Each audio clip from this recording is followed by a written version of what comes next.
Welcome to English for Experience. I'm ETETutor. This is a quick follow-up video to the Educast Unseen Poetry video where I set you the task of comparing song lyrics for a change. So we'd got up the junction and she's electric. What I'm going to do now is whip through a few ideas, a few points just to do with language. So if you have a look at the questions, you need to talk about the choice of words and phrases within the poem, and you need to use your subject terminology. So it's good to work through the poems in chronological order, as you know. Sometimes it's hard, you have to collect up a few points from different places, but you can still make sure that you show the journey of the poem, which is going to help you to explain what the meanings are. So for this one, we'll start right at the very beginning with I. So that personal pronoun, and I is repeated throughout, very often at the beginning of lines. And we can see that the poet here, or the speaker within the poem, is the focus. So although it's about their relationship, it's very much him, him, him. And another clue to this is the fact that she never gets a name, his love. We only get the pronoun she, then we get her referred to as the girl, and then later on as a mother.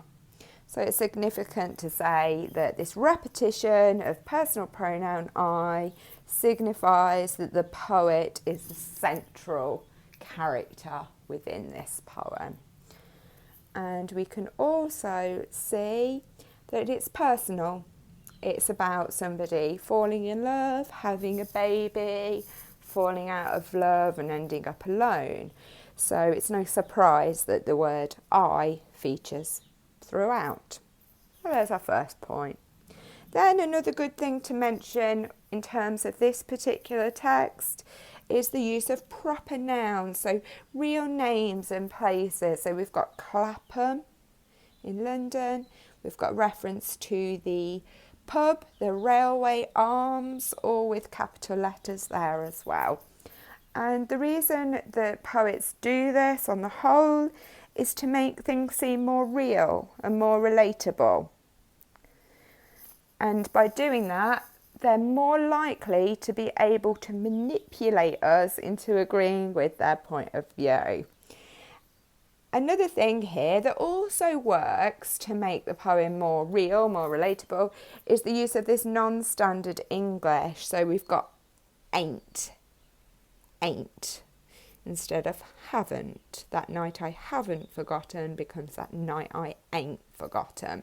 So this really helps us to kind of picture this character and who they are. We can see the same with the word telly and the same with the word bookie over here. So a betting shop there. Right. Another thing that you might want to do when talking about the language within the poem is to think about sound effects. So here I've just pulled one out on alliteration. I worked all through the winter, the weather brass and bitter. So we can see here we've got the alliteration of the letter W and B.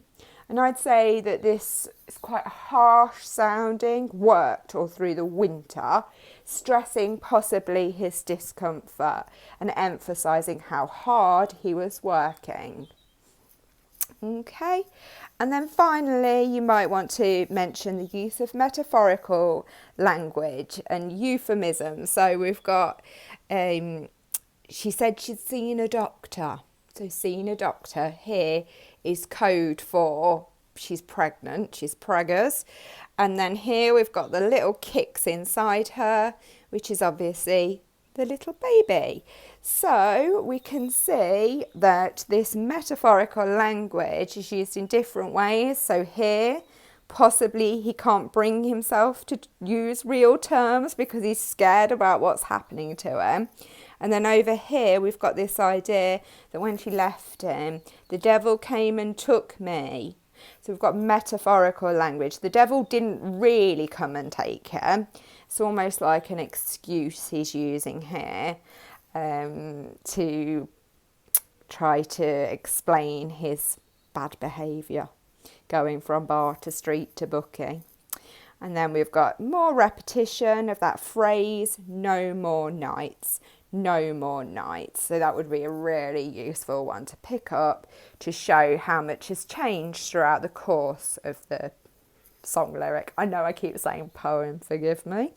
And then at the end here, we can see once more that we've got that pronoun I'm. So we can see we've gone full circle. But that is more of a structural point. So we will come back to that in another video where I'll create a little set of notes like this, but just focused on the structure. All right then, I hope that's helped. Remember, if you are revising and you're short of time, these things can take a little while to explain. So remember, you can increase your playback speed on YouTube, and as long as you can still take it in, it might be the best way to go. All right then, well, best of luck with it all, and any ideas, comments, questions, just use the comment section below. Right then, bye for now.